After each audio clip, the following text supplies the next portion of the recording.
ప్రార్థన చేయాలి. దేవా, వారి జీవితాలను మార్చండి, వారి బ్రతుకులు మార్చండి. 18 సంవత్సరాలుగా నడుము వంగిపోయినటువంటి స్త్రీ నీ దగ్గరకు వచ్చింది కాబట్టి వారిని కూడా నీ సన్నిధికి చేర్చుకో ప్రభువా.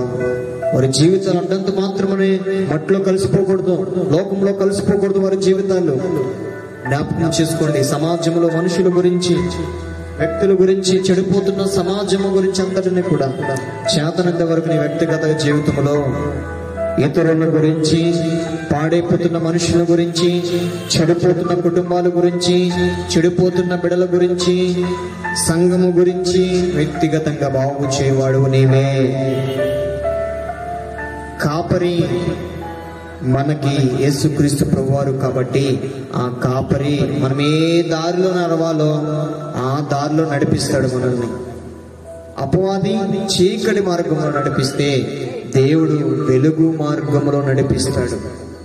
అయితే 18 సంవత్సరాలుగా ఆ యొక్క స్త్రీ ఎంత వేదన పడి ఉందంటే మనము కూడా ఏదో వేదన పడే ఉంటాము మన జీవితంలో.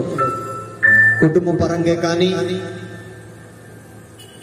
ఆత్మీయంగా ధనము గురించే కానీ, ప్రతి విధాలుగా మనం ఏదో ఒక దాంట్లో మనము దేవుని అడిగే ఉంటాం. కానీ దేవుడు ప్రతి దానికి సమయం కలదంట, ప్రతి దానికి సమయం కలదు. వేచి ఉండాలి దేవుని యొక్క కార్యము కొరకు. కాబట్టి రాత్రి మనము ప్రార్థన చేస్తుందాము. మనం అందరం కూడా తలలు వంచుదాం, చిన్న ప్రార్థన చేస్తాం. మరొక తరం వచ్చినప్పుడు మన అందరము కూడా కలిసి దేవుని ఆరాధించి ఆయన యొక్క ప్రేమలోను ప్రభు రాత్రి భోజనంలో మనం అందరం కూడా చేవేస్తాం. కాబట్టి మనందరము కూడా సిద్ధపడవుదాం.